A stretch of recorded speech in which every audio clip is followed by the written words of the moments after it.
Ni kusalimu na kukaribisha ndani ya JCTV, chombo chako cha habari cha mtandaoni kutoka katika jiji la Johannesburg nchini Afrika Kusini. Hapa tunakuletea taarifa sahihi, za haraka na zenye uhakika kutoka Jamhuri ya Kidemokrasia ya Kongo na zile ambazo zinamgusa mkongomani aliye nje ya Jamhuri ya Kidemokrasia ya Kongo. Tunakuletea habari za siasa, uchumi, mazingira, jamii, michezo na kadhalika.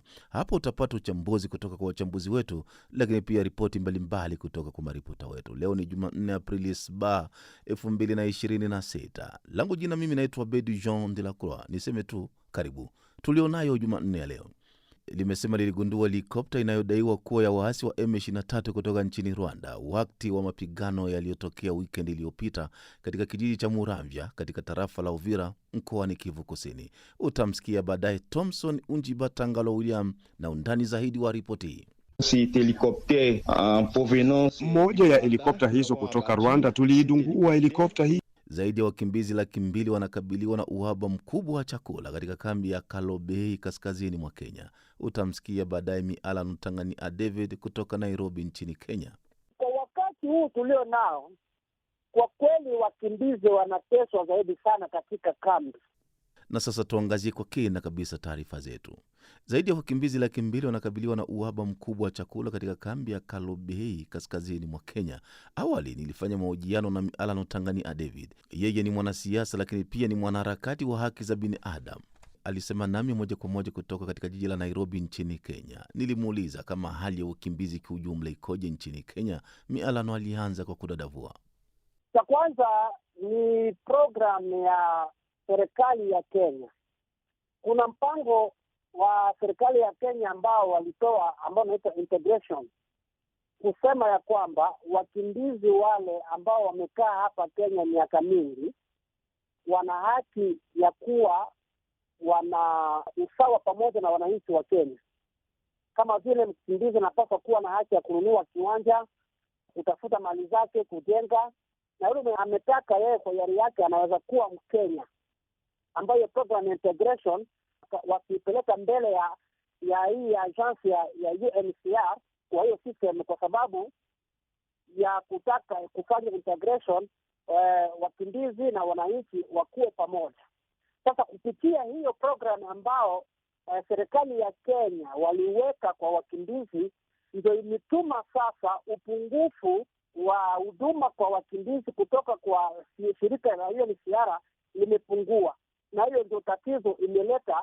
UNHCR imepunguza mpango wa kufanya huduma kwa wakimbizi kwa sababu ya programu hii.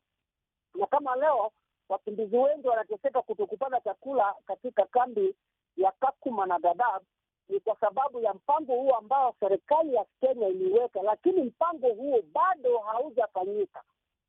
Na kama mpango huo haujafanyika, kwa nini sasa shirika la UNHCR liwatese wakimbizi ambao tayari mpango huo haujafanyika wakati huu?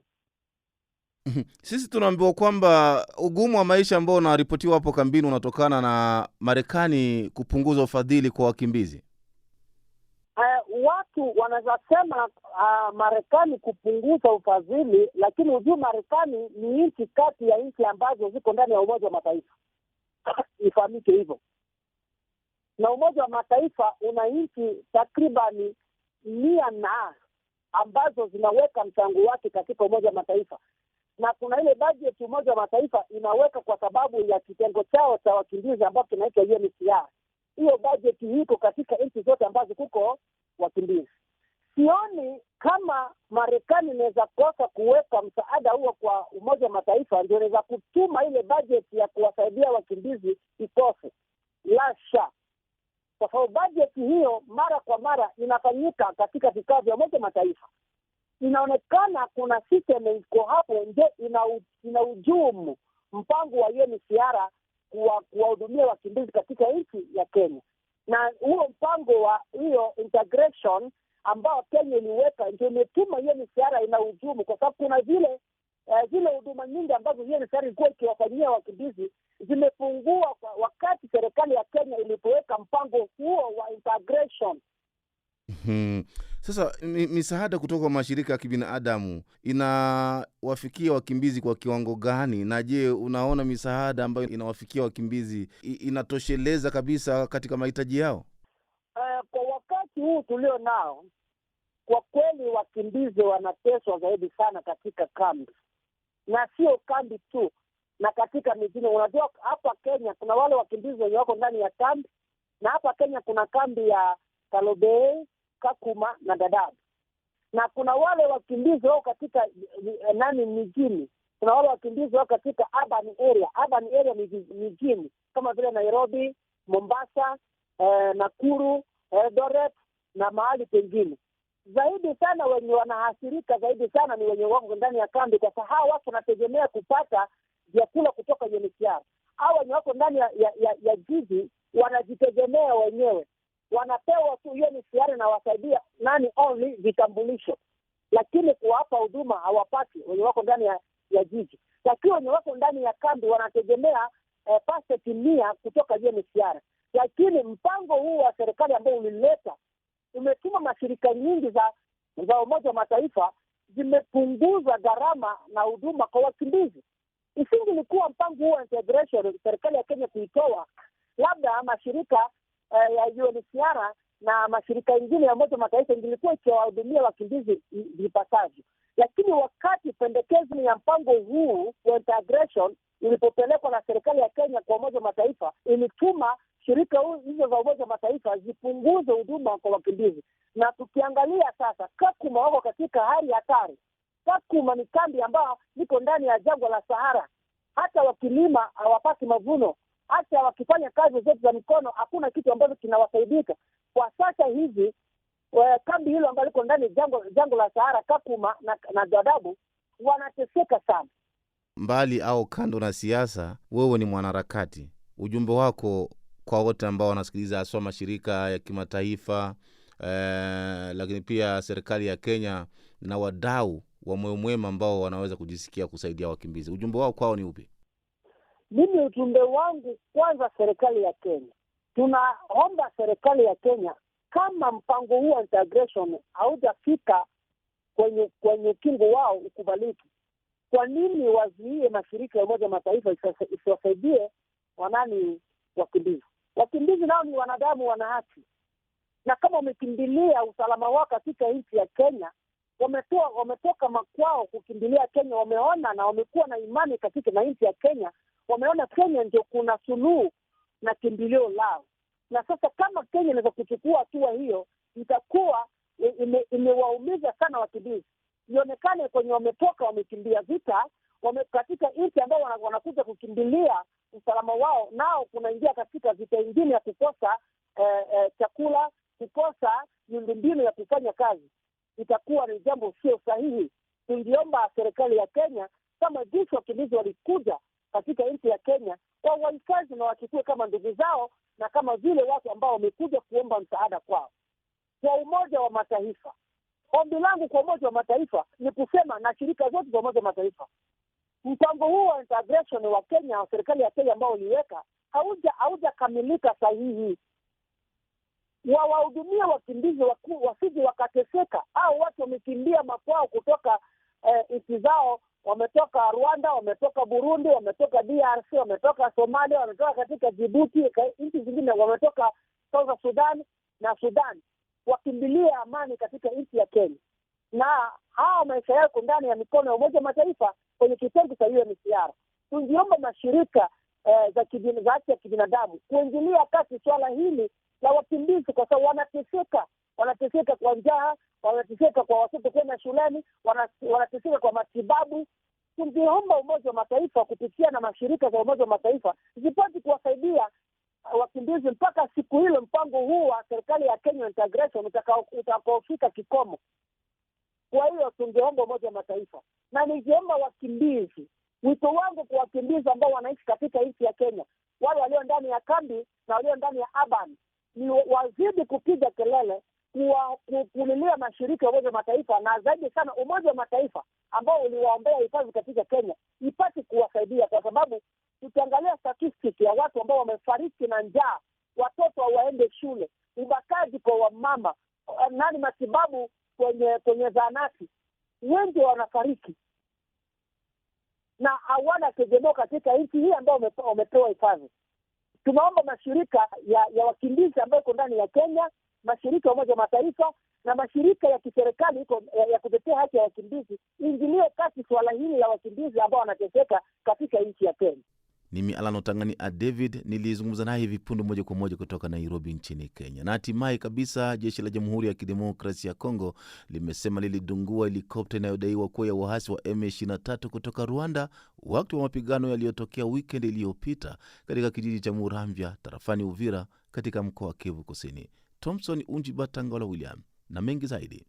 Mapigano yalianza mapema Jumapili Aprili 5 wakizidiwa katika uwanja wa vita wapiganaji 13 wa waasi wa M23 AFC na washiriki wao wa Twirwaneho kutokea mji wa Minembwe kati walijiripoti kwenye jeshi la taifa la Jamhuri ya Kidemokrasia ya Kongo FARDC Pamikenge tarafani Mwenga mkoa wa Kivu Kusini mashariki mwa Jamhuri ya Kidemokrasia ya Kongo, amesema Mbui Rigen, msemaji wa operesheni za kivita Sokola ya pili kusini mwa mkoa wa Kivu Kusini. Hiyo na kufuatia operesheni hiyo kulikuwa na wapiganaji wa waasi 13 wa kundi la Twirwaneho na M23 AFC waliojisalimisha kwa FARDC. Mapambano yanaendelea vyema na mji wa Minembwe ni mali yetu. Kusini na kaskazini tayari vimedhibitiwa na usalama umeimarishwa vizuri. Leo hii tarafa la Uvira hata la Fizi viko nje ya hatari.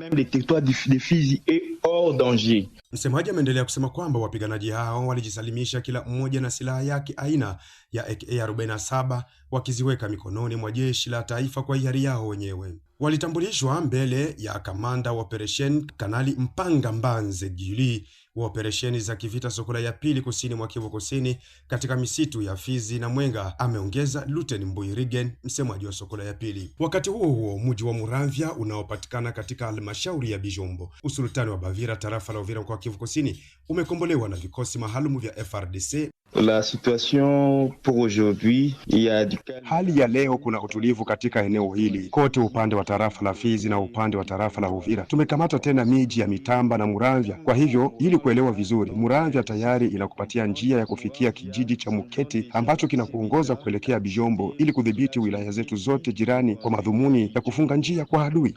Tous nos territoires voisins de manière à verrouiller tout accès à l'ennemi na kuangusha ndege moja aina ya helikopta. Vyanzo vya kijeshi vinasema kuwa ndege hiyo ni ya jeshi la Rwanda iliyokuwa imekuja kusaidia M23 iliyokuwa imebanwa pa Minembwe wakati wa mapigano maeneo hayo. Mbirigen anazungumza. Moja ya helikopta hizo kutoka Rwanda tuliidungua helikopta hii. Duru zingine zinasema kuwa kuna maafa mengi yaliyoripotiwa pande zote zilizokuwa zikikungutana huko Minembwe. Miaka kadhaa iliyopita, Twirwaneho kupitia hayati Kanali Michel Rukundo Makanika waliwahi kuutengeneza uwanja wa ndege pa Muramvya kisirisiri kwa nia za kivita, uwanja ambao baada ya kugunduliwa ulifutwa kutokana na kelele za wabunge wa kijimbo, mashirika ya kiraia na asasi zisizo za kiserikali. Hatua ya kujisalimisha kwa wapiganaji hao 13 wa AFC M23 na kudunguliwa kwa ndege yao kuna somwaje na watu. Ernest Aluma Omanga ni mshauri wa kivita wa kamanda Bendera Aquila wa Wazalendo Kivu Kusini. Upande wake anasema, moyoni mwangu mimi naomba hii vita isiishe, japokuwa ningeomba Felix Tshisekedi anipe hiyo urais kwa siku moja ili nimalize vita. Kwa dakika hii nimalize vita baada ya masaa 3. Kwa sababu nitajua namna ya kufanya. Sina ushemeji na Wanyarwanda, na sina ukabila, na sina undugu, na sina ubembelezaji. Kwa sababu hakuna mtu anayekubali kwenda kupigwa kwake. Tumeshakufa wengi sana, ambapo hatuwezi tukaomba msamaha sisi ambao tunapigwa kwetu. Sheria inasema kama mtu anakupiga kwako, jitahidi sana umpige umtoe kwako. Ukikubali kwamba kukunyanyaze kwako, itakuwa ni makosa makubwa sana. Hata mtoto uliyomzaa kama kuelewi anaenda kupanga, nikimaanisha kwamba yeye ameshakuwa mkubwa ndio maana mnabishana. Rwanda ni mbavu ya Kongo toka zamani. Alitokea Kongo. Rwanda, Burundi walitokea Kongo. Lakini anasema kwamba achukue Kongo nzima. Kitu ambacho haiwezekani kijana mtoto mdogo kumrisi mama wakati baba yupo. Jeshi la FARDC limedungua ndege moja kutoka Rwanda iliyokuwa imekuja kusaidia M23 pale Minembwe, na kuna taarifa za askari wengi wa FARDC waliopoteza maisha pale. Hii hatua ya kudunguliwa kwa ndege na kukombolewa kwa mji wa Muramvya kuna kupatia tumaini gani? Mimi naona kama kudungulia hiyo ndege hawajaiweza vizuri, ingebidi kwamba kwa sababu hawa M23 wanatoka Rwanda, ingebidi hiyo Masuala yao ya kudungulia ndege hewani hiyo, wangeiacha hata hiyo ndege wadungulie mjini wa Rwanda. Wakidungulia mjini wa Rwanda, ndio yule kijana iliyoko pale Rwanda ambaye anaitwa Kagame ajisikie kwamba baba amekasirika. Siku ya Jumamosi Aprili 4, wahasi wa M23 wakiwa Kabunambo, pembeni kidogo ya mji wa Sange kwenye barabara ya taifa namba 5 kutoka Uvira kuelekea Bukavu, walirusha mabomu kwenye kambi za jeshi la taifa la FARDC na washiriki wa wazalendo. FARDC na wazalendo hawakujibu masimu wao lolote. Hamza Rashidi Pekka Mike ni mmoja wa wazalendo, anazungumza. Route numero 5 ilikuwa na mfumo kidogo tulitaka tuitumie, lakini sasa tunajikuta kama vile wazalendo tunajigawagawa makundi, na kujigawagawa makundi ni kujiima nguvu. Labda kama tungejitia kwa umoja, route numero 5 hakuna kigumu kikupale, lakini sasa kwa kuwa tunajigawagawa, ndio kwa maana adui anaendelea kufanya nini? Kutuprofite, kuingia ama kutupenya penya. Lakini kama tungejiunga kwa pamoja, tukawa kwa nia hii moja, tukaenda nyuma ya FARDC, kiukweli tungepiga adui kwa mara moja, tungemfikisha hadi Bukavu. Kwa kuwa niliangalia kidogo, siku zilipita tulikuwa tuko hapo ngali, mfumo tulikuwa tukiutumia ilikuwa ni mfumo kabisa ya kuweza adui. Na njia pekee adui alitumia pesa, lakini hakututoa kwa nguvu zake. Kwa tulijitahidi na tukaonesha nguvu zetu. Ila sasa kilichotufanya turudi nyuma ni kwa kuwa hatukuwa kwa umoja ama hatukuwa tuliungana. Lakini kama tukiungana tukawa kwa nia hii moja, naamini adui angetoka ama hangetufanya tupate tatizo ama turegee nguvu. Patrick Okito Osako ni mtaalamu wa masuala ya kivita na mganga wa wazalendo kwenye mashamba ya vita. Yeye anatoa ushauri ufuatao kwa wazalendo. Conseil mimi natoa kwa wazalendo kwanza. Muzalendo anaichiwa muzalendo. Baache ba parti pris. Ya kusema ke mimi niko mtu wa IDPP, niko mtu wa IVA1. Wewe uko muzalendo, unakuya volontairement juu ya kuaide FARDC juu mupigane. Sasa unaanza chia ba parti pris mwe na mwe bazalendo amuko nasikilizana. Utasikia bazalendo ya Kotumba, bazalendo ya Rene, bazalendo ya Makanaki, abako nasikilika, abako na goma na kwanza abonabo. Sasa bale bazalendo na ba FARDC nabo, abako naongea bien. Iko na bazalendo moya ndio bako naongea na FARDC. Ndio tunakatala ile kitu ya kufa vile tujiunge mikono, tupigane na M23. Tuache maneno niko mtu wa hivi, tunapenda bazalendo yote bakwe batu na romoya, bote bakwe tuna parti ya FARDC. Parce que na parti ke mimi niko mtu wa hivi. Siye tunakatala ile kitu. Tunakatala kabisa, tupatiane akili, tuungane na ba FARDC, tupige M23 atatoka. Pamoja na Mungu, en tout cas M23 atatoka. Tuache bia kusema juu kama M23 iko na tuprofite, iko juu kusema ke mimi niko mtu wa William ya Kotumba, mimi niko mtu ya nani ya Rene, mimi niko mtu ya Alexi, mimi niko mtu wa Ngoma Nzito. Hapana, mtu wa Ngoma Nzito ya Alexi, ya Makanaki, ya Kotumba ni mtu moya. Tuche mikono tupige adui, tuache kiadui sie peke kwa mwingine. Ava utoshe mwenzako kitu kulicho, uditoshe kwanza wewe peke, hapo uende toshe wewe mwenzako kwa kitu. Swala la M23 kuzivamia ngome za FARDC na wazalendo kwenye viwanja mbalimbali vya mapigano linalaumiwa vya kutosha na wadadisi wa mambo wanaosema waasi wa M23 hawaheshimu mikataba na makubaliano, huku M23 ikitupilia mbali madai hayo na kuilaumu Kinshasa kwa kutokuheshimu kauli zake. Mwishoni mwa juma jana mjini Goma kwenye vyombo vya habari, mratibu wa AFC Corneille Nangaa alisema kuwa kama walivyoukamata mji wa Bunagana, Goma, Bukavu, Kamanyola na sehemu zingine, nia yao ni kusonga mbele hadi katika mikoa ya Maniema na Tanganyika, wala sio kurudi nyuma, aidha kuachia miji walioikamata tayari. Wakati hayo yakiendelea, Washington na Qatar wameitisha mazungumzo mapya katikati ya mwezi huu wa Aprili kati ya serikali ya Jamhuri ya Kidemokrasia ya Kongo na Rwanda pamoja na wahasi, ili kutatua mzozo unaofanya mamilioni ya Wakongomani kupoteza maisha yao, huku maelfu yakiwa wakimbizi wa ndani katika nchi yao. Kutoka Uvira, Thompson Unjibatangalo William, JCTV. Na ni kwa ripoti hiyo ya Thompson Unjibatangalo William ndo mimi nafungasha. Tukutane wakati mwingine panapo majaliwa ya Mwenyezi Mungu. Niite Abedi Jean de la Croix. Niseme tu kwaheri kwa leo.